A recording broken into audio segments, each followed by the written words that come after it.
नकारात्मकता तुम्हें डिगा न सके, कोई भी कठिन परिस्थिति तुम्हें असफल न कर सके और कोई भी प्रलोभन तुम्हें गिरा न पाए। असली जीत सामने वाले पर नहीं, बल्कि अपने ही भीतर के अज्ञान और मोह पर होती है। यही कारण है कि बुद्ध ने अपने शिष्यों को यह शिक्षा दी थी कि अपनी बुद्धि को इतना प्रखर बनाओ कि तुम्हारा मन सदा सच और धर्म की ओर स्थिर रहे। गुरु आगे बोले, जीवन एक लंबी यात्रा है और इस यात्रा में हर कदम पर तुम्हें प्रलोभन, मोह और विकार मिलेंगे। यदि तुम्हारी बुद्धि कमजोर है तो तुम क्षणिक सुखों में फंस जाओगे और अपना जीवन खो बैठोगे, लेकिन यदि तुम्हारी बुद्धि धारदार है तो तुम इन सभी परिस्थितियों को पहचान कर उनसे ऊपर उठ सकोगे। एक साधक का असली काम है अपने विचारों की परख करना।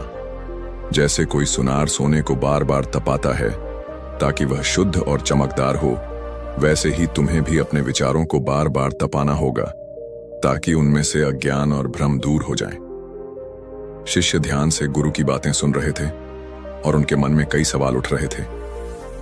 एक अन्य शिष्य जिसका नाम वसुधर था, उसने पूछा, गुरुदेव, क्या केवल ज्ञान प्राप्त कर लेना ही पर्याप्त है? क्या यह बुद्धि की धार है जिसके बारे में आप बता रहे हैं?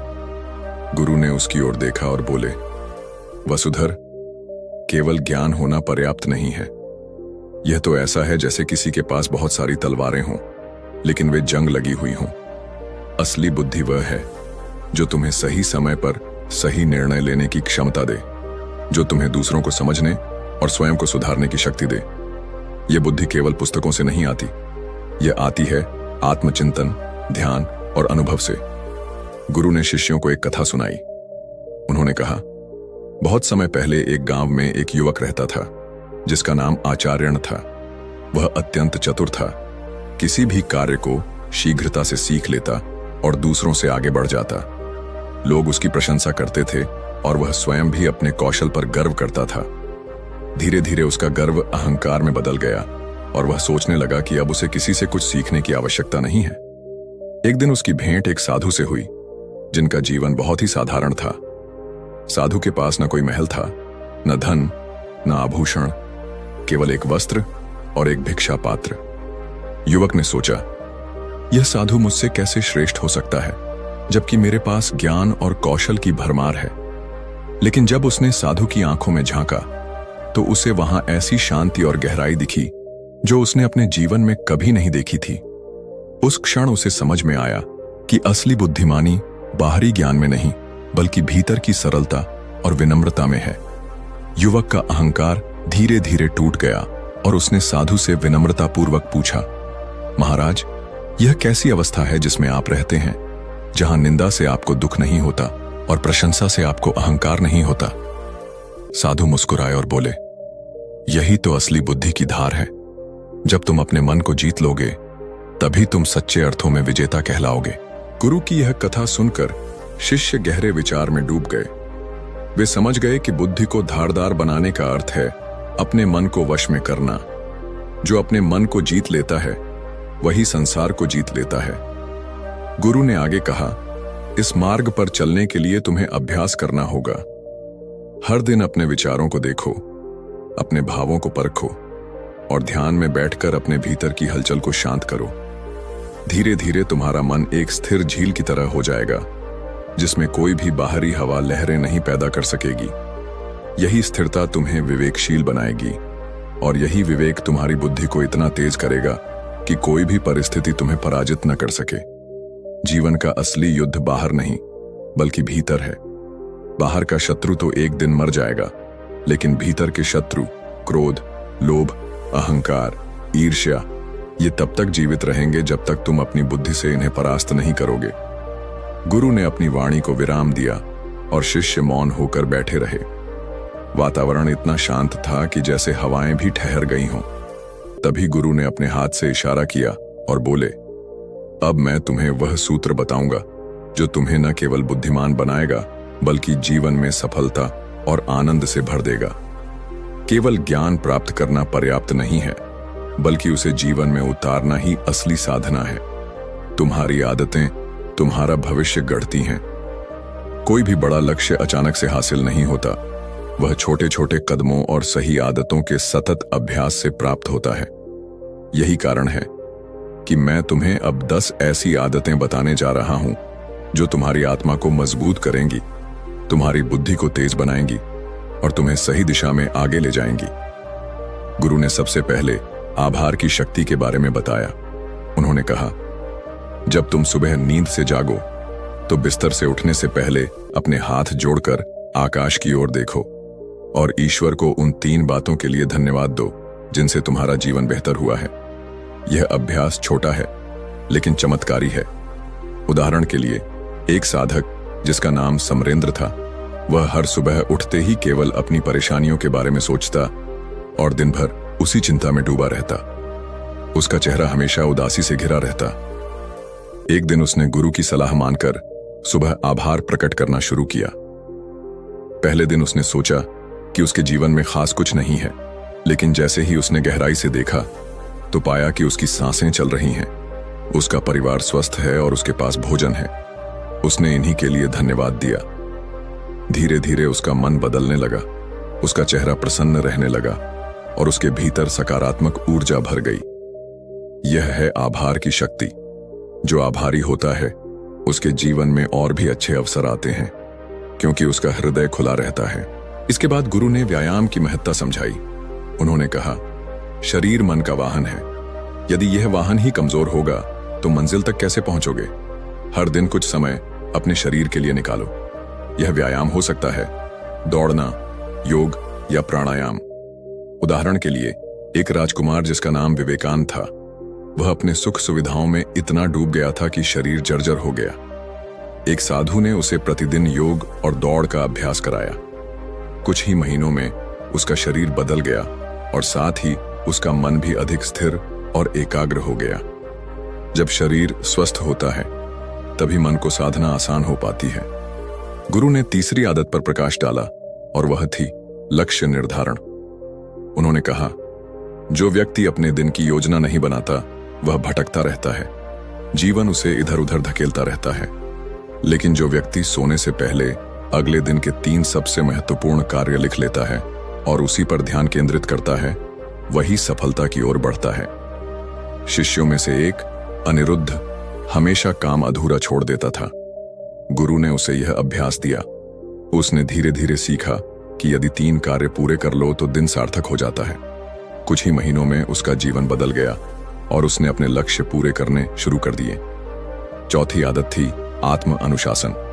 गुरु ने कहा, आत्म अनुशासन के बिना सफलता असंभव है। जो व्यक्ति अपने मन के बहकावे में आकर काम को टालता है वह कभी आगे नहीं बढ़ता।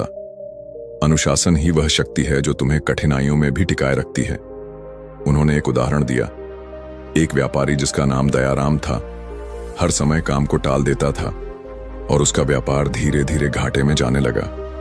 जब उसने आत्म अनुशासन अपनाया और समय पर कार्य पूरे करने शुरू किए तो उसका व्यापार फिर से फूला फला।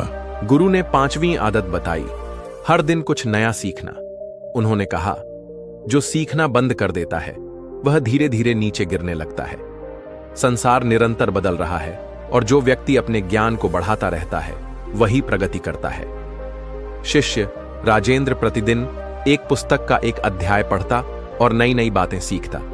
इससे उसका मन खुला और उसने अपने कार्यों में नयापन लाना शुरू किया। यही सीख उसे भीड़ से अलग बनाती है। छठी आदत थी अच्छा और संतुलित भोजन करना।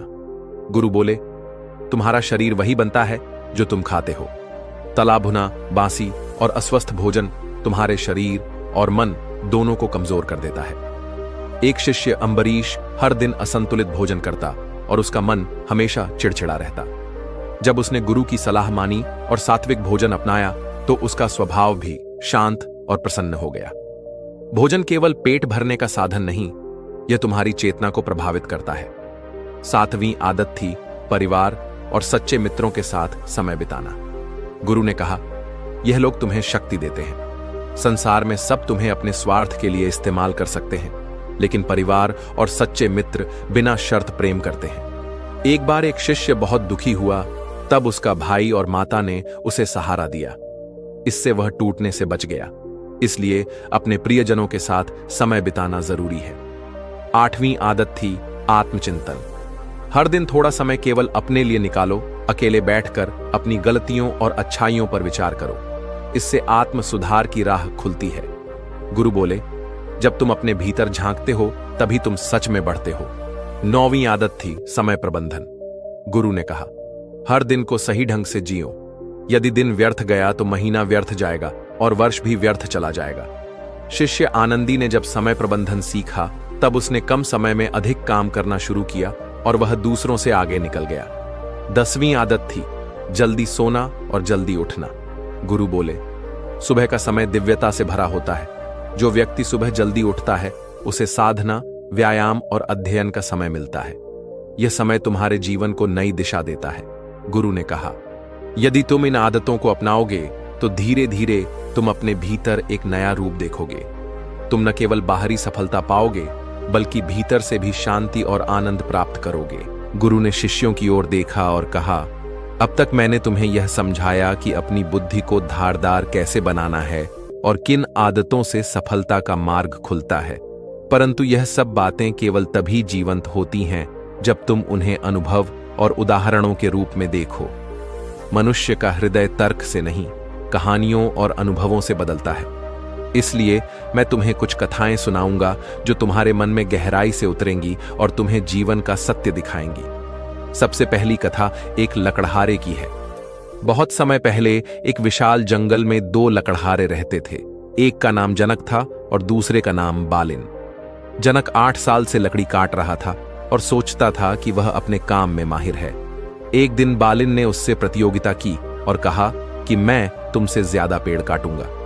जनक ने सोचा, यह कैसे संभव है?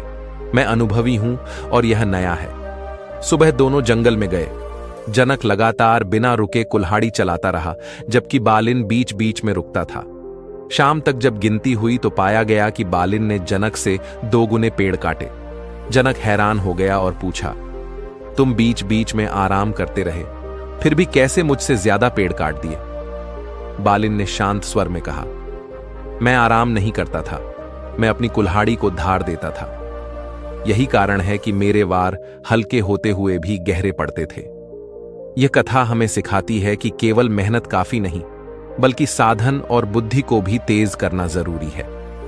मनुष्य के जीवन में कुल्हाड़ी उसका मन और उसकी बुद्धि है। यदि यह कुंद हो जाएगी तो मेहनत करने पर भी परिणाम कम मिलेगा। इसीलिए बुद्ध ने कहा, अपनी बुद्धि को इतना तेज करो कि जीवन की कोई भी कठिनाई तुम्हें परास्त न कर सके। गुरु ने आगे दूसरी कथा सुनाई जो एक व्यापारी की थी। यह व्यापारी विदेश गया और कई वर्षों तक वहीं रहकर धन कमाता रहा। जब लौटा तो उसने अपनी पत्नी को किसी युवक के साथ देखा और उसके मन में संदेह जगा कि यह मेरी पत्नी अविश्वासी है। क्रोध में उसने निश्चय किया कि दोनों को मार डालेगा। लेकिन तभी उसकी दृष्टि दीवार पर लिखे एक श्लोक पर पड़ी जिसमें लिखा था, सहसा किया गया निर्णय प्रायः विपत्ति का कारण बनता है, विवेक से किया गया निर्णय ही समृद्धि लाता है। व्यापारी ने रुककर विचार किया और दरवाजा खटखटाया। भीतर से पत्नी ने युवक को जगाया और कहा, देखो तुम्हारे पिता लौट आए हैं। तब व्यापारी को पता चला कि यह युवक उसका अपना पुत्र है जो वर्षों पहले छोटा था और अब जवान हो गया है। व्यापारी की आंखों में आंसू आ गए। उसे समझ आया कि संदेह जीवन को नष्ट कर देता है। यही कारण है कि बुद्ध कहते हैं, विवेक ही सबसे बड़ा हथियार है। गुरु ने तीसरी कथा सुनाई जो चंदनपुर के राजा की थी। राजा चाहता था कि सभी धर्म एकमत हो जाएं। उसने सब विद्वानों को बुलाकर कहा, तुम सब धर्म और दर्शन की चर्चा करो और एक निष्कर्ष पर पहुंचो। कई दिनों तक बहस होती रही पर एकमत ना हो सके। तभी एक महात्मा आए और बोले, राजन, तुमने गोदाम में अनाज देखा है? यदि तुमसे कहा जाए कि सभी तरह के अनाज हटा दो और केवल एक ही अनाज रखो तो क्या यह संभव होगा? राजा ने कहा, नहीं, प्रकृति ने हमें भिन्न भिन्न अनाज दिए हैं और प्रत्येक का अपना स्वाद और पोषण है। महात्मा ने कहा, जैसे अनाज विविध हैं वैसे ही धर्म और विचार भी विविध हैं। सबका अपना महत्व है, सबकी अपनी उपयोगिता है। यह सुनकर राजा समझ गया कि विविधता ही जीवन की शक्ति है। गुरु ने शिष्यों से कहा, अब मैं तुम्हें कुछ ऐसी कथाएं सुनाऊंगा जो कठिनाइयों और दुखों से जुड़ी हैं, क्योंकि जब तक तुम दुख को नहीं समझते तुम जीवन के सत्य को नहीं समझ सकते। एक राजा युद्ध में हार कर निराश हो गया। वह जंगल में गया और देखा कि एक मकड़ी बार बार जाल बुन रही है। हर बार गिर जाती लेकिन पुनः कोशिश करती। अंततः उसने जाल पूरा कर लिया। राजा ने सोचा, यदि एक छोटी सी मकड़ी हार नहीं मानती तो मैं क्यों हार मानूं। उसने फिर से सेना को संगठित किया और जीत हासिल की। यह कथा हमें सिखाती है कि गिरना हार नहीं, हारना तभी है जब हम उठना छोड़ दें। एक अन्य कथा में एक किसान का गधा गड्ढे में गिर गया। किसान ने सोचा कि यह बाहर नहीं निकलेगा, इसलिए गड्ढे को मिट्टी से भरना शुरू किया। लेकिन गधा हर बार अपने ऊपर गिरती मिट्टी को झाड़ता और उस पर चढ़ जाता। अंततः वह ऊपर आ गया और गड्ढे से निकल पड़ा। गुरु ने कहा, यह गधा हमें सिखाता है कि कठिनाइयां हमें दबाने आती हैं, लेकिन यदि हम उन्हें सीढ़ी बना लें तो वही कठिनाइयां हमें ऊपर उठाती हैं। गुरु ने एक और कथा सुनाई जिसमें एक राजा निराश होकर अपने मंत्री से बोला, क्या कोई ऐसी वस्तु है जो दुख में मुझे धैर्य दे और खुशी में मुझे अहंकार से बचाए? मंत्री ने एक अंगूठी बनाई और उस पर लिख दिया, यह समय भी बीत जाएगा। राजा ने हर परिस्थिति में उसे देखा और संतुलन बनाए रखा। गुरु ने शिष्यों से कहा, यही जीवन का रहस्य है। सुख दुख स्थायी नहीं है, वे बदलते रहते हैं। जो इस सत्य को जान लेता है वही शांति को पाता है। गुरु ने अंत में कहा, दुख और कठिनाइयां हमारे जीवन की परीक्षा नहीं बल्कि अवसर होती है। जब सोने को आग में तपाया जाता है और हथौड़े से पीटा जाता है तभी वह आभूषण बनता है। वैसे ही जब जीवन हमें कठिनाइयों में डालता है तभी हम अपने असली स्वरूप में ढलते हैं। यह संसार तुम्हें हर दिन परखेगा। कभी लोग तुम्हारी निंदा करेंगे, कभी परिस्थितियां तुम्हें गिराएंगी, कभी तुम्हारा मन ही तुम्हारे विरुद्ध खड़ा हो जाएगा। लेकिन यदि तुम्हारी बुद्धि धारदार होगी, तुम्हारा विवेक जागा होगा और तुम्हारी आदतें शुद्ध होंगी तो कोई भी तुम्हें हरा नहीं सकेगा। असली विजय बाहर नहीं, भीतर है। जिसने अपने मन को जीत लिया उसने संसार को जीत लिया। बहुत समय पहले एक गुरु अपने शिष्यों को जीवन के गहरे रहस्य सिखा रहे थे। उनके चारों ओर बैठे युवा शिष्य उत्सुक थे क्योंकि आज का उपदेश अलग ही था।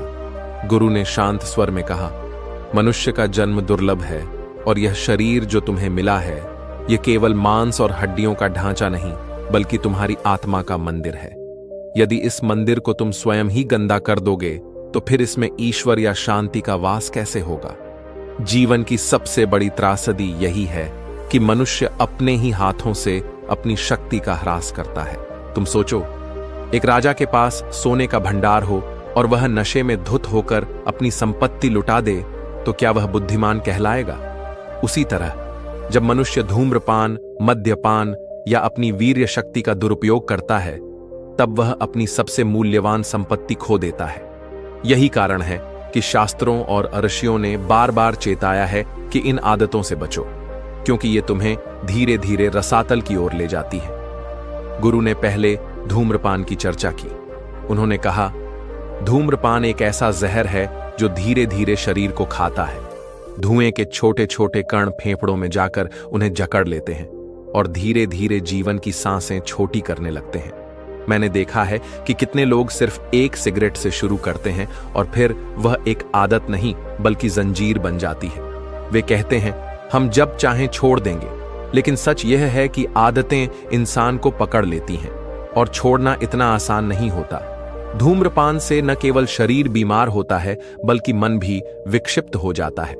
जो व्यक्ति सिगरेट के धुएं पर निर्भर रहता है उसकी एकाग्रता खो जाती है, उसका आत्मविश्वास गिरता है और धीरे धीरे वह गुलाम बन जाता है। शास्त्रों में कहा गया है कि जो अपने ही शरीर को जहर से भरता है वह ज्ञान के मार्ग पर कैसे आगे बढ़ेगा। इसके बाद गुरु ने मद्यपान की चर्चा की। उन्होंने कहा, शराब वह आग है जो बाहर से नहीं जलाती, भीतर से जला देती है। जो व्यक्ति इसे पीता है वह सोचता है कि मैं दुख भूल रहा हूं, लेकिन सच्चाई यह है कि वह अपने विवेक को भूल रहा होता है। शराब इंसान से उसकी सबसे बड़ी पूंजी छीन लेती है और वह है निर्णय लेने की शक्ति। एक बार एक नगर में एक व्यापारी था। उसका नाम माधवन था। वह होशियार था, चतुर था और व्यापार में सफल हो चुका था। लेकिन धीरे धीरे उसने शराब पीना शुरू किया। पहले तो उसने कहा, केवल मित्रों के बीच आनंद के लिए, फिर कहा, केवल थकान मिटाने के लिए। धीरे धीरे शराब उसका स्वामी बन गई। एक दिन उसने नशे में इतना बड़ा सौदा किया कि पूरा व्यापार डूब गया। मित्र दूर चले गए, परिवार टूट गया और अंततः वह भिखारी की तरह मर गया। गुरु ने शिष्यों से कहा, यह वही आदमी है जो सोचता था कि मैं शराब को नियंत्रित कर रहा हूं, लेकिन अंत में शराब ने उसे नियंत्रित कर लिया। यही इसका सबसे बड़ा धोखा है। यह पहले आनंद का वादा करती है और अंत में विनाश देती है। फिर गुरु ने सबसे गहरे विषय पर बात की, वीर्यनाश। वे बोले, यह वह शक्ति है जिसे अर्षियों ने ओज, तेज और आत्मबल कहा है। यह केवल शारीरिक द्रव्य नहीं है, बल्कि जीवन की वह ऊर्जा है जो तुम्हें ज्ञान, स्मरण शक्ति, धैर्य और आकर्षण देती है। जो मनुष्य इस शक्ति को व्यर्थ करता है, वह धीरे धीरे कमजोर, रोगी और निर्बल हो जाता है। पुराणों में लिखा है कि वीर्य ही मेधा, स्मृति और आयु का आधार है। यदि तुम इसे बहा दोगे तो तुम्हारी आंखों की चमक खो जाएगी, तुम्हारे विचारों की गहराई सूख जाएगी और तुम्हारा आत्मबल टूट जाएगा। गुरु ने एक उदाहरण दिया।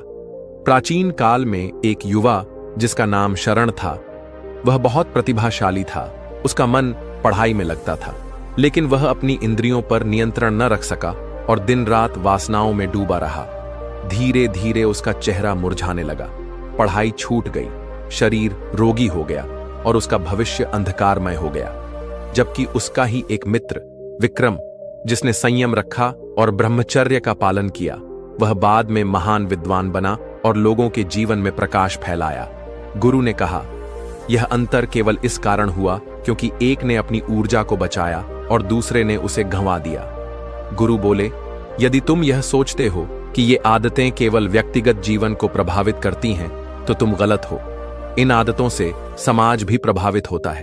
एक पिता यदि नशे का शिकार है तो उसके बच्चे दुखी रहते हैं, परिवार टूट जाता है। एक युवा यदि वासनाओं का गुलाम है तो उसका चरित्र गिरता है और समाज में असुरक्षा फैलती है। यह केवल एक व्यक्ति की कमजोरी नहीं, बल्कि पूरे समाज की कमजोरी है। इसलिए बुद्ध ने कहा कि संयम ही धर्म है। गुरु ने गहरी सांस लेकर कहा, याद रखो, आत्मनियंत्रण से बड़ी कोई विजय नहीं। युद्ध में हजारों को जीत लेना आसान है, लेकिन अपने ही मन को जीतना कठिन है। जो व्यक्ति अपनी आदतों का स्वामी बन जाता है, वही सच्चा विजेता है। इसलिए मेरे शिष्यों, धूम्रपान को छोड़ो क्योंकि यह तुम्हारी सांसें चुराता है। मद्यपान को छोड़ो क्योंकि यह तुम्हारा विवेक छीनता है, और वीर्यनाश को छोड़ो क्योंकि यह तुम्हारी आत्मा की शक्ति को नष्ट करता है। जब तुम इन तीनों से मुक्त हो जाओगे, तब तुम्हारे भीतर वह प्रकाश जलेगा जो कभी बुझता नहीं। तुम देखोगे कि तुम्हारा शरीर मजबूत होगा, मन स्थिर होगा और आत्मा प्रफुल्लित होगी। यही जीवन का असली आनंद है। बहुत समय पहले वैश्रवणपुरी नामक नगर में एक अत्यंत संपन्न व्यापारी रहता था, जिसका नाम सुधाकर सेन था। वह देखने में तेजस्वी, व्यवहार में विनम्र और बुद्धिमत्ता में अद्वितीय माना जाता था।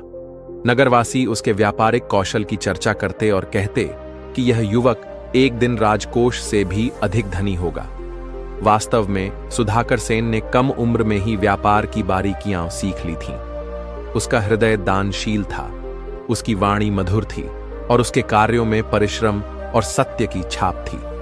परंतु जीवन में सबसे बड़ी परीक्षा धन या यश प्राप्त करना नहीं, बल्कि उसे संभालना होता है। जब मनुष्य सफलता के शिखर पर पहुंचता है, तभी उसके सामने सबसे खतरनाक प्रलोभन आते हैं। यही परीक्षा सुधाकर सेन के सामने भी आई। एक दिन नगर में एक बड़ा उत्सव था। उसके मित्रों ने कहा, आओ सुधाकर, आज तो आनंद की रात है, आज तो गिलास टकराने चाहिए, क्योंकि जीवन का असली मजा इसी में है। सुधाकर सेन ने पहले तो मना किया, पर मित्रों के बार बार कहने पर उसने कहा, ठीक है, केवल एक घूंट। वही एक घूंट उसके जीवन का सबसे बड़ा मोड़ बन गया। शुरुआत में उसे लगा कि इसमें कुछ हानि नहीं है। उसने कहा, मैं तो बस थकान मिटाने के लिए पी रहा हूं, जैसे लोग शरबत पीते हैं। लेकिन धीरे धीरे वह घूंट बढ़ने लगा। पहले महीने में 1-2 बार, फिर हफ्ते में, फिर रोज। नशा एक ऐसा आगंतुक है जो दरवाजा खटखटाकर नहीं आता, बल्कि धीरे धीरे भीतर घुसकर घर का मालिक बन जाता है। सुधाकर सेन भी अब शराब का दास बनने लगा। व्यापार से लौटकर वह अपने कमरे में शराब की बोतल रखता और कहता, यह तो मेरी साथी है, मेरे तनाव को दूर करने वाली। लेकिन उसे यह झात नहीं था कि यह साथी उसकी आत्मा का शत्रु है। धीरे धीरे उसके निर्णय गलत होने लगे। पहले जहां वह सौदों में स्पष्टता और सावधानी से काम करता था, वहां अब जल्दबाजी और असावधानी दिखने लगी। एक दिन उसके एक नौकर ने उससे कहा, स्वामी, यह सौदा ठीक नहीं है, इसमें हमें हानि होगी। लेकिन नशे में डूबा सुधाकर हंसकर बोला, तुम क्या जानो व्यापार, मैं सब जानता हूं। और वास्तव में वही सौदा उसकी बर्बादी की शुरुआत था।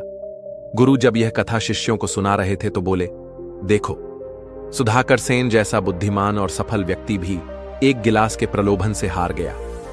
यही कारण है कि बुद्ध ने कहा है, अपनी इंद्रियों पर नियंत्रण रखने वाला ही सच्चा धनी है। धन या यश से अधिक मूल्यवान है विवेक। विवेक खो गया तो सारी दौलत मिट्टी है। सुधाकर सेन का पतन धीरे धीरे शुरू हुआ। उसके मित्र, जो पहले उसकी सफलता का गुणगान करते थे, अब उसे देखकर हंसते और कहते, देखो कैसे शराब ने इसे गिरा दिया। परिवार में कलह बढ़ने लगी, पत्नी उदास रहने लगी और बच्चे पिता से दूर भागने लगे। यही नशे का परिणाम है। यह केवल व्यक्ति को नहीं, पूरे परिवार को तोड़ देता है। धीरे धीरे सुधाकर सेन का पतन ऐसा हुआ कि उसका सारा वैभव धूल में मिल गया। जो व्यापारी कभी नगर के सबसे बड़े सौदे करता था, अब नशे की हालत में गलियों में लड़खड़ाते हुए चलता। उसकी आंखों की चमक बुझ चुकी थी, वाणी लड़खड़ा गई थी और शरीर कांपता रहता था। परिवार ने बहुत बार उसे समझाने की कोशिश की। पत्नी ने आंसुओं से कहा, स्वामी, ये शराब तुम्हें खा रही है, तुम्हारे बच्चों का भविष्य अंधकार में जा रहा है। लेकिन नशे का गुलाम प्रेम की पुकार भी नहीं सुन पाता। वह कहता, अरे यह तो मेरी मित्र है, यही मेरे दुख दूर करती है। पर सच्चाई यह थी कि वही शराब उसके दुखों की जड़ बन चुकी थी। व्यापार डूब गया, घर गिरवी पड़ गया, मित्र किनारा कर गए और नौकर भी छोड़कर चले गए। जिन गलियों में लोग कभी उसका नाम सम्मान से लेते थे, वहीं अब बच्चे उसकी ओर इशारा कर कहते, देखो, यह वही सुधाकर सेन है जिसे शराब ने भिखारी बना दिया। गुरु ने शिष्यों से कहा, यही है नशे का स्वभाव। यह पहले आनंद का वादा करता है, फिर धीरे धीरे तुम्हारे विवेक को छीन लेता है। विवेक खो जाने के बाद मनुष्य अपनी शक्ति, अपना धन, अपना परिवार सब खो देता है। सुधाकर सेन का पतन केवल उसका निजी दुख नहीं था, बल्कि उसके परिवार और समाज की पीड़ा भी थी। उसकी पत्नी का चेहरा आंसुओं से भरा रहता, बच्चे पिता को देखकर लज्जित होते और समाज में उसका नाम उपहास का कारण बन गया। गुरु ने कहा, इसलिए मैंने तुम्हें चेताया है कि नशे से बचो। जो सोचते हैं कि हम नियंत्रित करेंगे, वे सबसे बड़े मूर्ख हैं, क्योंकि धीरे धीरे नशा ही उन्हें नियंत्रित करता है। बुद्ध ने कहा था, मदिरा मनुष्य की स्मृति और चेतना को हर लेती है, और जिस पर स्मृति और चेतना का अधिकार नहीं, वह पथभ्रष्ट हो जाता है।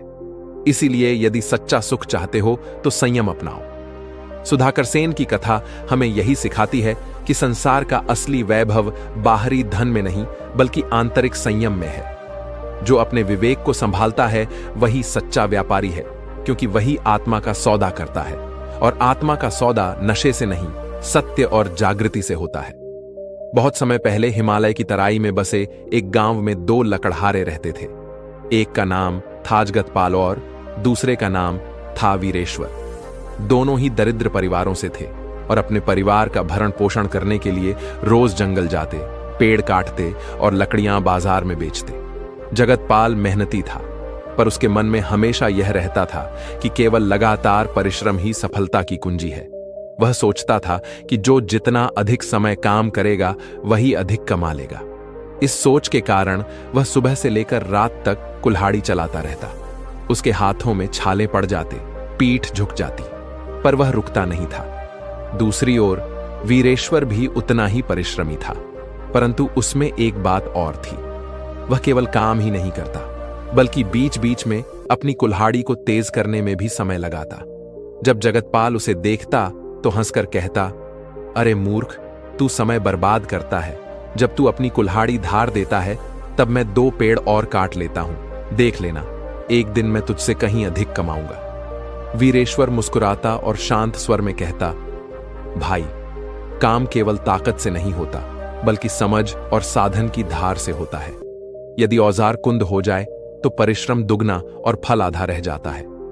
लेकिन जगतपाल उसकी बातों को अनसुना कर देता। दिन बीतते गए। हर दिन जगतपाल पसीना बहाता, अधिक पेड़ काटने की कोशिश करता, लेकिन धीरे धीरे उसके शरीर की शक्ति क्षीण होने लगी। उसकी कुल्हाड़ी कुंद हो चुकी थी, इसलिए एक पेड़ गिराने में उसे कई कई घंटे लग जाते। वह थकान से चूर होकर सोचता, इतना परिश्रम करता हूं फिर भी धन क्यों नहीं आता। दूसरी ओर वीरेश्वर दिन में कुछ समय ही काम करता, पर उसकी धारदार कुल्हाड़ी एक ही प्रहार में पेड़ को गिरा देती। शाम को जब दोनों बाजार पहुंचते तो लोगों ने देखा कि जगतपाल की गाड़ी में आधे से भी कम लकड़ी है, जबकि वीरेश्वर की गाड़ी लकड़ियों से भरी रहती। यह देखकर जगतपाल के मन में ईर्ष्या पैदा हुई। उसने सोचा, यह कैसे संभव है? मैं दिन रात खटता हूं, पर यह आलसी अधिक लकड़ी कैसे लाता है? एक दिन उसने क्रोध में वीरेश्वर से पूछा, तू आखिर यह चमत्कार कैसे करता है? तू तो दिन में कई बार रुक जाता है, घंटों बैठा रहता है और फिर भी तुझसे दुगना फल मिलता है। वीरेश्वर ने शांत स्वर में कहा, भाई, जब तू काम में व्यस्त रहता है उस समय मैं अपनी कुल्हाड़ी तेज करता हूं। कुंद औजार से चाहे तू कितना भी परिश्रम करे, परिणाम सीमित ही होगा। लेकिन जब औजार धारदार हो तो कम परिश्रम में भी अधिक परिणाम मिलता है। जगतपाल को जब वीरेश्वर ने यह रहस्य बताया तो पहले तो उसने इसे हल्के में लिया, लेकिन जब उसने अपने जीवन की ओर देखा तो उसे सच्चाई का आभास हुआ। उसका शरीर लगातार परिश्रम से टूट चुका था, हाथ पैर कांपने लगे थे, पीठ झुक गई थी और आंखों में थकान हमेशा बनी रहती थी। उसे लगा जैसे उसके भीतर का जोश और ऊर्जा धीरे धीरे समाप्त हो चुकी है। इसके विपरीत वीरेश्वर का शरीर चुस्त दुरुस्त था, उसका मन प्रसन्न था और वह हर दिन नए उत्साह के साथ जंगल जाता। तभी उसे समझ में आने लगा कि वास्तव में केवल काम करना ही पर्याप्त नहीं है, बल्कि काम करने की विधि भी महत्वपूर्ण है। एक दिन वह अपने घर लौटा और अपनी पत्नी से बोला, मैंने अब तक जीवन भर केवल कुल्हाड़ी चलाना ही सीखा है, पर कुल्हाड़ी को धार देना कभी नहीं सीखा। शायद यही मेरी सबसे बड़ी भूल थी। उसकी पत्नी ने नम्र स्वर में कहा, मनुष्य की सबसे बड़ी भूल यह होती है कि वह अपनी बुद्धि को प्रयोग में नहीं लाता। यदि बुद्धि कुंद हो जाए तो चाहे कितना भी परिश्रम करो, जीवन में सुख और शांति नहीं मिल सकती। यह सुनकर जगतपाल की आंखों में आंसू आ गए। उसने मन ही मन निश्चय किया कि अब से वह केवल कठोर परिश्रम नहीं करेगा, बल्कि अपने औजार को और उससे भी बढ़कर अपनी बुद्धि को धारदार बनाने पर ध्यान देगा। गुरु ने जब यह कथा शिष्यों को सुनाई तो उन्होंने कहा, यह कुल्हाड़ी केवल प्रतीक है। जीवन में हर मनुष्य कुल्हाड़ी चलाता है, कोई व्यापार में, कोई अध्ययन में, कोई सेवा में, कोई साधना में। परंतु याद रखो, साधन की धार ही सफलता की कुंजी है। साधन क्या है? तुम्हारा मन, तुम्हारी बुद्धि, तुम्हारी चेतना। यदि मन कुंद है, बुद्धि अशांत है, चेतना असंयमित है, तो चाहे तुम कितना भी परिश्रम करो, परिणाम आधा ही मिलेगा। और यदि मन संयमित है, बुद्धि तीक्ष्ण है, चेतना जागृत है, तो थोड़े परिश्रम में भी महान कार्य सिद्ध हो जाते हैं। फिर गुरु ने बुद्ध का उपदेश सुनाया, युक्तः आहार विहारस्य युक्त चेष्टस्य कर्मसु युक्त स्वप्नावबोधस्य योगो भवति दुःखः। अर्थात जो आहार विहार कर्म और विश्राम में संतुलित है वही दुखों से पार होता है। गुरु ने समझाया कि जीवन में केवल परिश्रम ही नहीं, बल्कि संतुलन, ध्यान और साधना भी आवश्यक है। जैसे वीरेश्वर कुल्हाड़ी को धार देकर आधे समय में दुगना फल पाता था, वैसे ही साधक ध्यान और संयम से अपने मन को धारदार बनाकर जीवन में सफलता और शांति प्राप्त करता है। बहुत समय पहले चंदनपुर नाम का एक समृद्ध नगर था, जहां नदियां कलकल बहती थीं, खेतों में सोना उपजता था और बाजारों में चहल पहल रहती थी। उस नगर का राजा था राजेंद्र वर्मन, जो शक्ति और पराक्रम में अद्वितीय माना जाता था।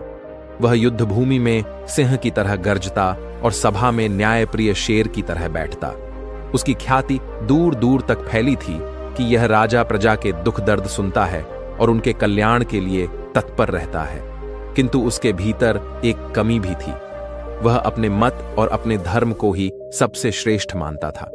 जब दरबार में कोई अन्य संप्रदाय या साधु आता तो राजा व्यंग्य में हंसता और कहता, सत्य केवल मेरी परंपरा में है, बाकी सब झूठ और भ्रांति है। इस कारण उसके दरबार में कई बार विवाद खड़े हो जाते। जो ब्राह्मण वेदों का गान करते वे बौद्ध भिक्षुओं से बहस करने लगते और जैन साधु उनसे तर्क करने लगते। राजा कभी कभी इन वाद विवादों में स्वयं शामिल होकर कठोर वचन कह देता। धीरे धीरे नगर में असहिष्णुता का भाव फैलने लगा। लोग सोचने लगे कि जो मेरे धर्म का अनुयायी नहीं वह गलत है। परिवारों में झगड़े बढ़ने लगे, मोहल्लों में कलह होने लगी और मंदिरों में उपहास का वातावरण छा गया। यह देखकर कई बुद्धिमान जन चिंतित हो उठे कि यदि राजा ने अपना दृष्टिकोण न बदला तो यह नगर, जो कभी एकता और शांति का प्रतीक था, भीतर से बिखर जाएगा। एक दिन नगर में एक शांत और तेजस्वी भिक्षु आए। उनका नाम था सुभद्र सिद्ध। वे चलते तो जैसे शांति की छाया साथ चलती, बोलते तो वाणी में करुणा झलकती। उनके चेहरे की आभा देखकर ही लोग शांत हो जाते। जब वे राजसभा में पहुंचे तो राजा ने भी उनका सम्मान किया, पर मन ही मन सोच रहा था कि यह भी मुझे अपने मत में फंसाने आए होंगे। सभा में बैठे हुए लोग भी उत्सुक थे कि यह भिक्षु अब कौन सी शिक्षा देंगे। सुभद्र सिद्ध ने मुस्कुराकर कहा, महाराज, मैंने सुना है कि आप अपने मत को ही सत्य मानते हैं और बाकी सबको असत्य कहते हैं। क्या यह उचित है? राजा तनिक गर्व से बोले, हां, क्योंकि सत्य केवल एक ही होता है और वह हमारे धर्म में है।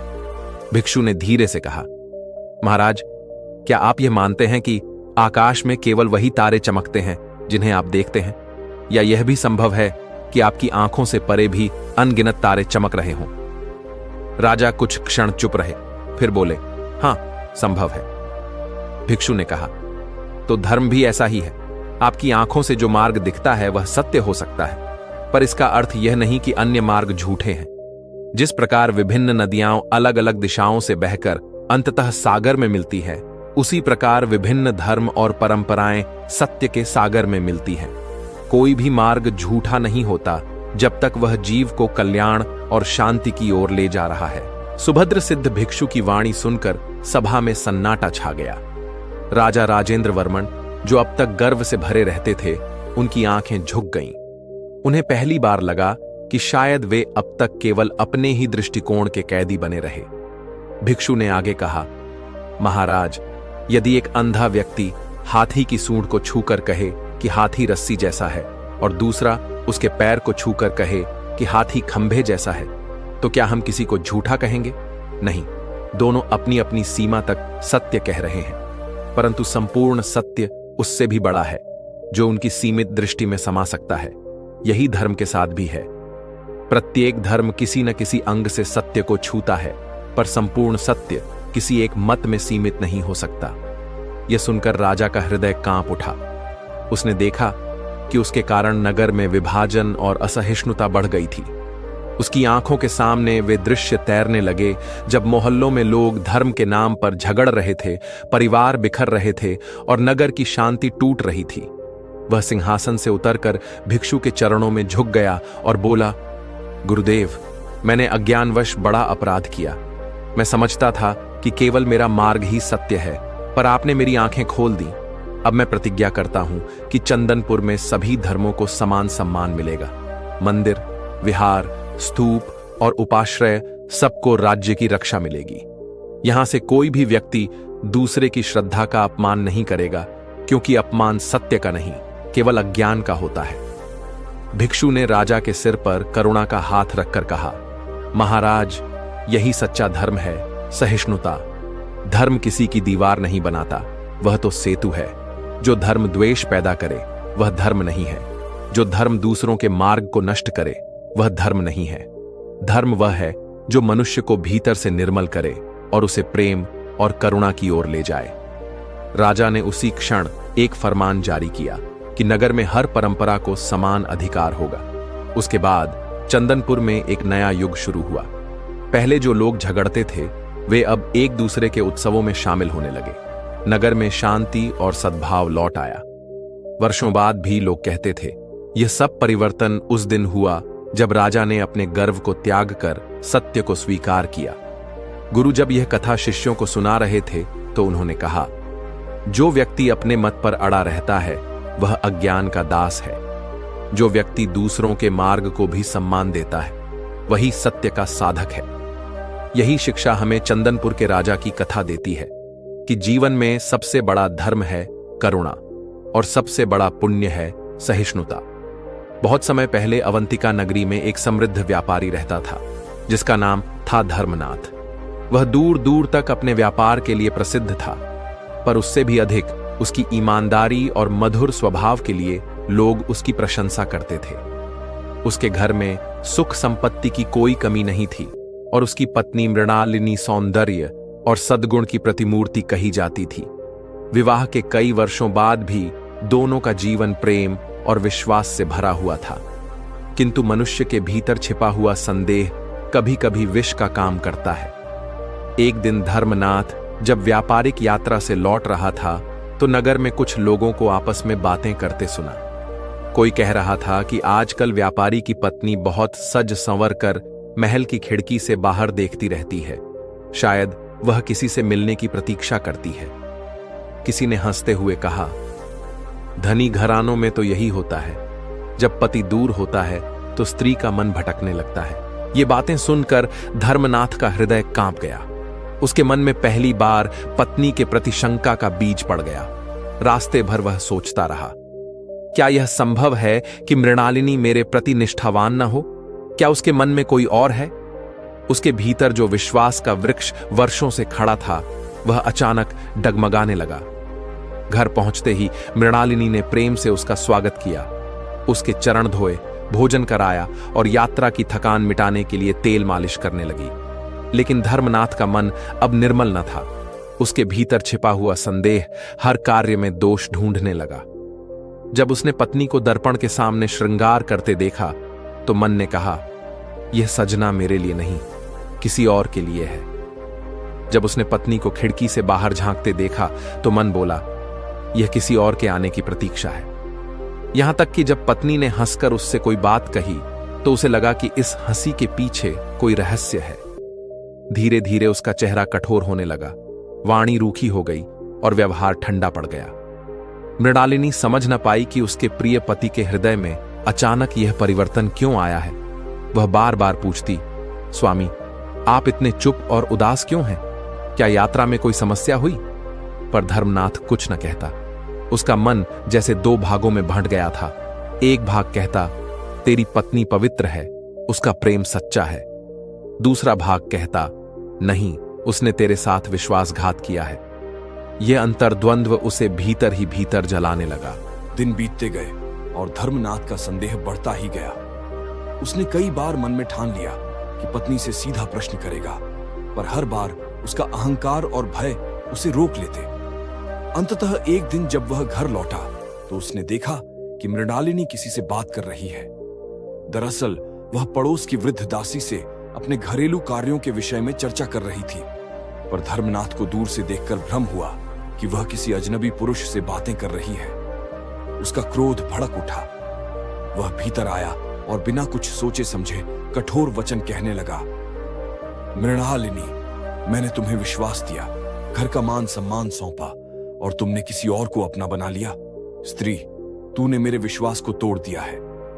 मृणालिनी यह सुनकर स्तब्ध रह गई। उसकी आंखों से आंसू बह निकले। उसने हाथ जोड़कर कहा, स्वामी, ये कैसी बातें कर रहे हैं? मेरा जीवन तो आपके चरणों में ही बंधा है। मैं दिन रात आपका इंतजार करती हूं, आपके लिए सजती संवरती हूं। यदि कभी खिड़की से झांकती हूं तो केवल यह देखने के लिए कि आप लौट रहे हैं या नहीं। आपने जो भी सोचा वह सब भ्रांति है। लेकिन संदेह से भरे मन को सत्य भी असत्य लगता है। धर्मनाथ ने उसकी बात पर विश्वास न किया। तभी सभा में उपस्थित दासी ने आगे बढ़कर कहा, स्वामी, मैं ही वह व्यक्ति हूं जिससे आपकी पत्नी बातें कर रही थी। यह कोई अजनबी नहीं, मैं ही हूं। आप ही बताइए, एक औरत यदि अपने घर के कामकाज में परामर्श ले तो क्या यह पाप है? आपकी पत्नी पवित्र है, आपने उस पर अन्याय किया है। यह सुनकर धर्मनाथ का चेहरा सफेद पड़ गया। उसे लगा जैसे धरती फट जाए और वह उसमें समा जाए। उसने अपने ही हाथों अपने जीवन के सबसे बड़े विश्वास को कलंकित कर दिया था। वह फूट फूट कर रो पड़ा और पत्नी के चरणों में गिरकर बोला, मृणालिनी, मुझे क्षमा कर दो। मैंने तुम्हारे निर्मल प्रेम पर संदेह किया, जो सबसे बड़ा अपराध है। संदेह उस दीमक की तरह है जो धीरे धीरे रिश्ते की जड़ों को खा जाता है। मैंने यदि आज सत्य न जाना होता तो शायद मैं अपना ही घर जला बैठता। मृणालिनी ने आंसुओं से भरी आंखों से कहा, स्वामी, स्त्री का सबसे बड़ा आभूषण उसके पति का विश्वास है। यदि यह टूट जाए तो सारा श्रृंगार व्यर्थ है। मैं प्रसन्न हूं कि आपने सत्य समय रहते देख लिया। इसके बाद धर्मनाथ ने नगर के लोगों को बुलाकर सभा में कहा, आज मैंने यह अनुभव किया कि संदेह अग्नि से भी भयानक है। अग्नि केवल घर जलाती है, पर संदेह हृदय और संबंध दोनों को भस्म कर देता है। जो भी अपने प्रियजनों से प्रेम करता है उसे विश्वास के दीपक को सदा जलाए रखना चाहिए। गुरु जब यह कथा सुनाते थे तो शिष्यों से कहते, संदेह ही दुख का मूल है। जहां विश्वास है वहां प्रेम है, और जहां प्रेम है वहां शांति है। जो अपने प्रियजनों पर विश्वास करना सीख जाता है वही वास्तव में सुखी होता है। बहुत समय पहले एक प्राचीन विहार में कुछ युवा भिक्षु बैठे थे। वे सब गुरु से यह प्रश्न पूछ रहे थे कि जीवन में दुख क्यों आता है। क्यों हर व्यक्ति, चाहे राजा हो या साधारण, सबको कभी न कभी पीड़ा का सामना करना ही पड़ता है।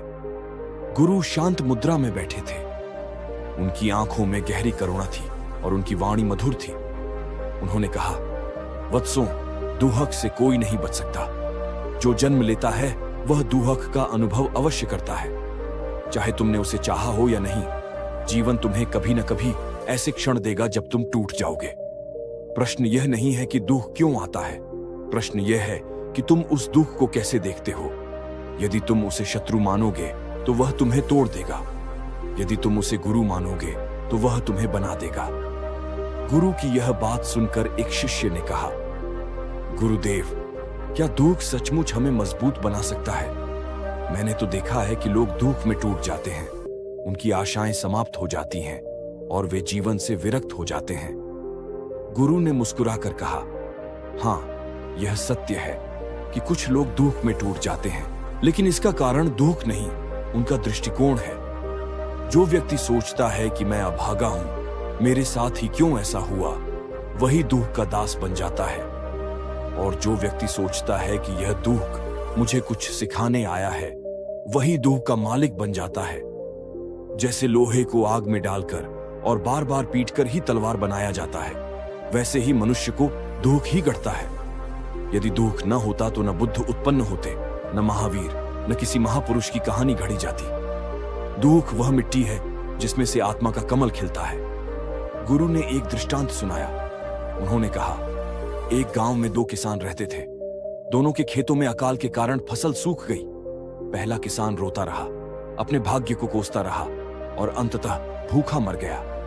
दूसरा किसान भी दुखी हुआ, लेकिन उसने सोचा कि अकाल मेरा शत्रु नहीं बल्कि चुनौती है। उसने तालाब खोदा, वर्षा का पानी इकट्ठा किया और अगले वर्ष भरपूर फसल उगाई। देखो वत्सों, दुख दोनों के जीवन में आया था, पर एक ने उसे शत्रु माना और नष्ट हो गया, दूसरे ने उसे गुरु माना और सफल हो गया। यही फर्क दृष्टिकोण का है। शिष्य गहरी ध्यान मग्नता से सुन रहे थे। गुरु ने आगे कहा, जीवन का पहला सत्य है दुख। जन्म दुख है, बुढ़ापा दुख है, बीमारी दुख है, मृत्यु दुख है, यहां तक कि प्रिय से वियोग दुख है और अप्रिय से मिलन भी दुख है। इच्छाएं पूरी न होना दुख है और इच्छाएं पूरी हो जाने के बाद भी उन्हें खोने का भय दुख है। परंतु इस दुख से भागने से कुछ नहीं होगा। यह दुख हमें यह सिखाने आता है कि हम भीतर से जागें, हम समझें कि बाहरी दुनिया अस्थायी है और असली सहारा हमारे भीतर है। जब तक तुम दुख को समझ नहीं लोगे, तुम जीवन को समझ नहीं पाओगे।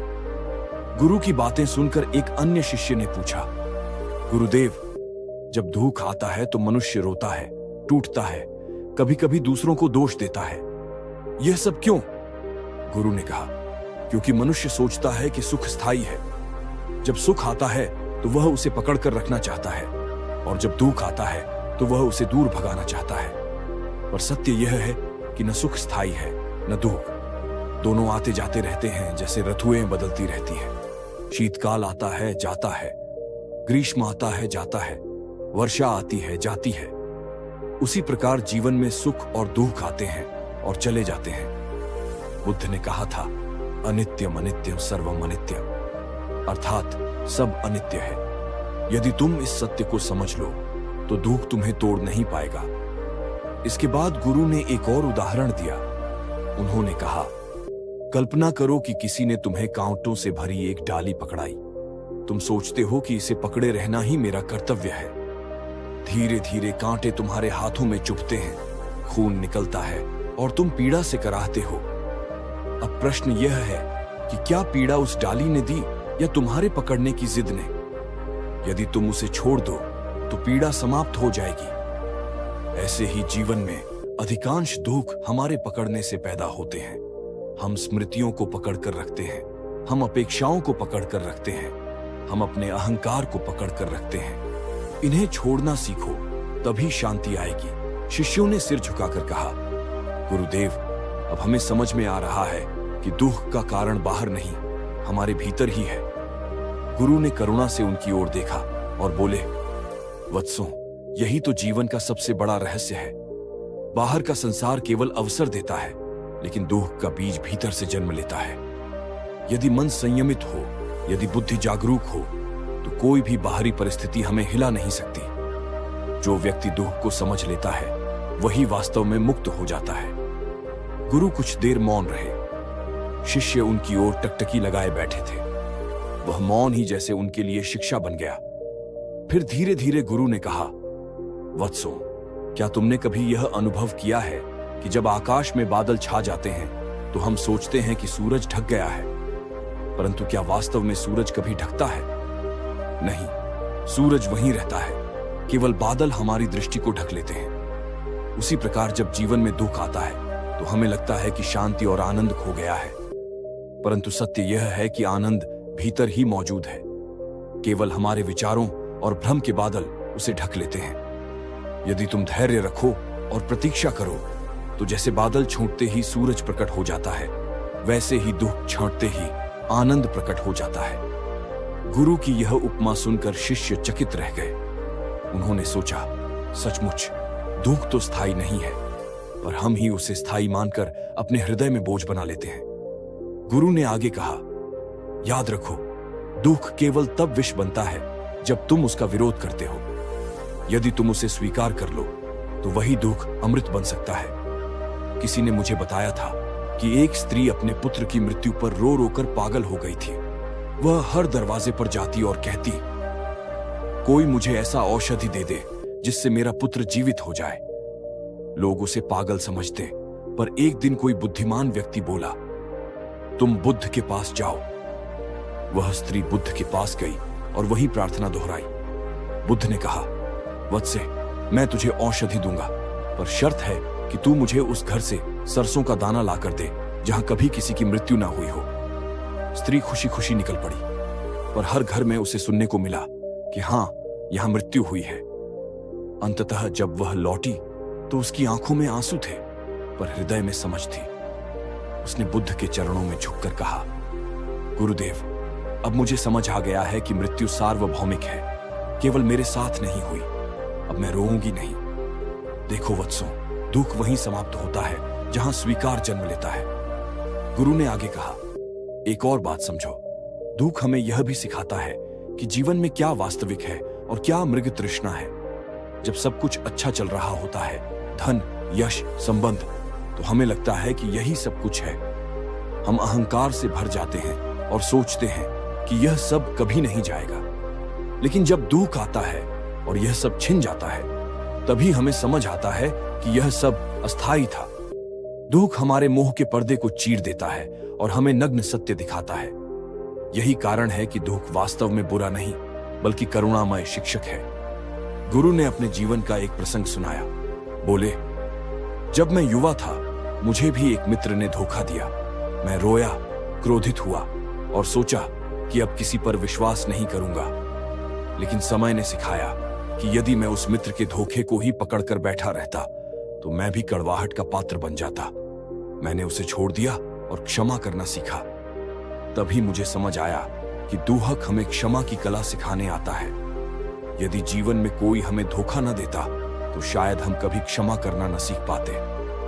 गुरु ने सभा में बैठे शिष्यों से पूछा, वत्सों, क्या तुम जानते हो कि समुद्र इतना विशाल क्यों है? क्योंकि वह हर नदी को, चाहे वह गंदी हो या स्वच्छ, अपने में समा लेता है। यदि वह यह कहता कि मैं केवल स्वच्छ नदियों को लूंगा, तो उसका विस्तार कभी इतना ना होता। दुख हमें यही सिखाता है, सबको स्वीकार करना। जब तुम जीवन की हर परिस्थिति को अपनाना सीख जाते हो, तभी तुम्हारा हृदय समुद्र की तरह विशाल हो जाता है। सभा में बैठे एक शिष्य की आंखों से आंसू बहने लगे।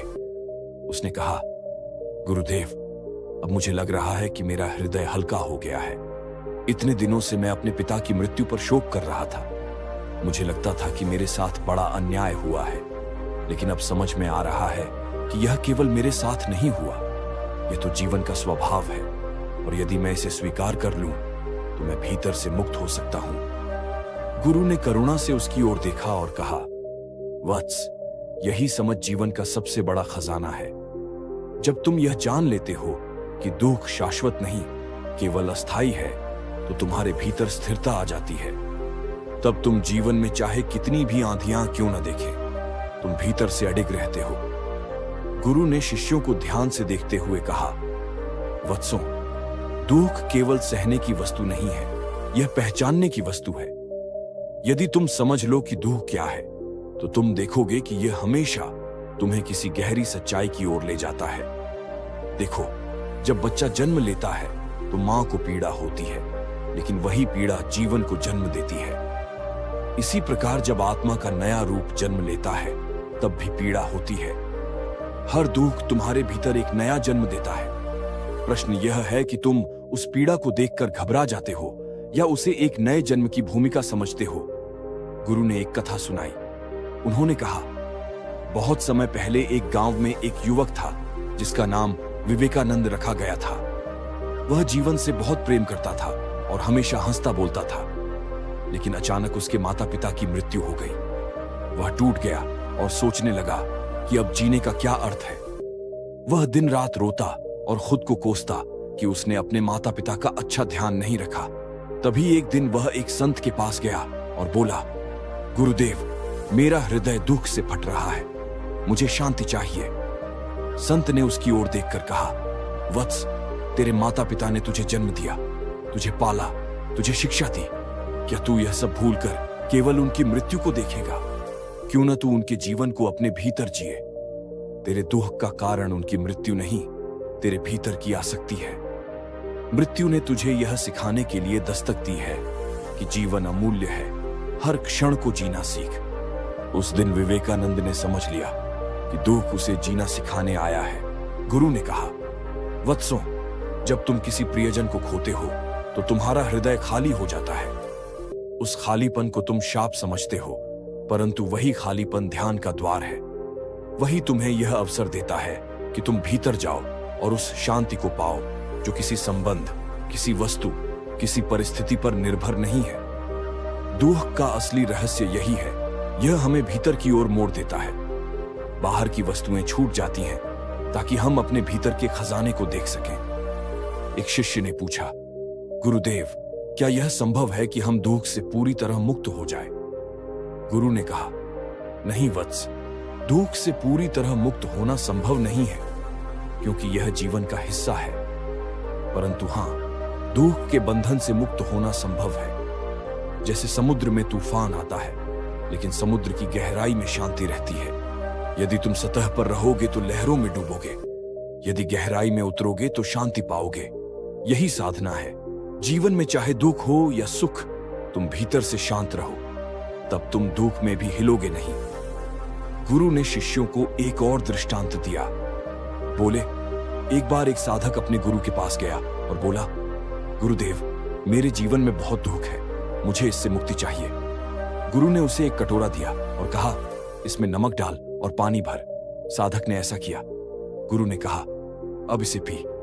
साधक ने पिया और बोला, गुरुदेव, यह तो बहुत कड़वा है। गुरु मुस्कुराए और बोले, अब चलो नदी किनारे। वहां पहुंचकर गुरु ने कहा, अब उतना ही नमक इस नदी में डालो और पानी पी लो। साधक ने किया और बोला, गुरुदेव, इसका स्वाद तो मीठा है। गुरु ने कहा, वत्स, दुख नमक की तरह है। यह न बढ़ता है न घटता है, यह उतना ही रहता है। फर्क केवल पात्र का है। यदि तुम्हारा हृदय छोटा है तो दुख असहनीय लगता है। यदि तुम्हारा हृदय विशाल है तो वही दुख नगण्य लगता है। इसलिए हृदय को समुद्र की तरह विशाल बनाओ। सभा में सन्नाटा छा गया। हर शिष्य भीतर से हिल गया। गुरु ने कहा, यही कारण है कि मैंने शुरुआत में कहा था, दुख तुम्हारा शत्रु नहीं, तुम्हारा गुरु है। यह तुम्हें शक्ति, धैर्य और समता का पाठ पढ़ाने आता है। जब अगली बार दुख आए तो उससे भागना मत, उसे स्वागत करो और कहो, तू आया है मुझे कुछ सिखाने। तब देखना दुख का रूप बदल जाएगा। वह तुम्हें गिराएगा नहीं बल्कि तुम्हें उठाएगा। गुरु ने अपनी वाणी को विराम दिया। शिष्य उनकी बातों को हृदय में उतार रहे थे। आकाश में धीरे धीरे सूर्य ढल रहा था। सुनहरी किरणें चारों ओर फैल रही थीं, जैसे स्वयं प्रकृति भी गुरु की वाणी की पुष्टि कर रही हो। दोस्तों, कभी आपने सोचा है कि हमारे अंदर जो हर वक्त चलता रहता है वो क्या है?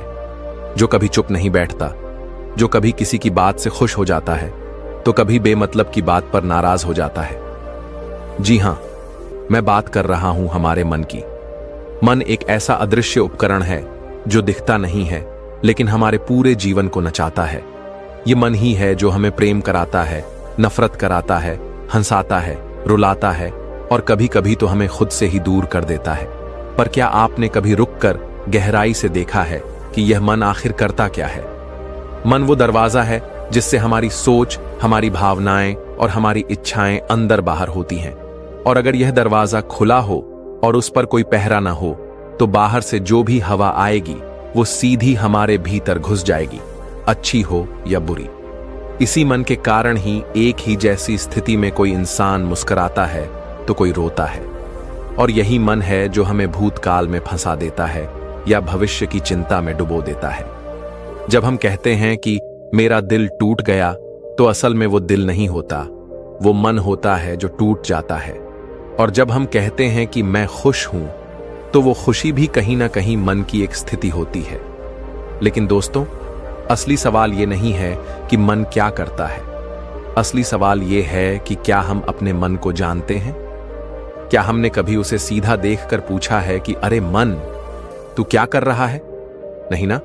मन एक बहुत ही चतुर कलाकार है। ये हर समय तुम्हें रंगमंच पर किसी न किसी अभिनय में लगाए रखता है।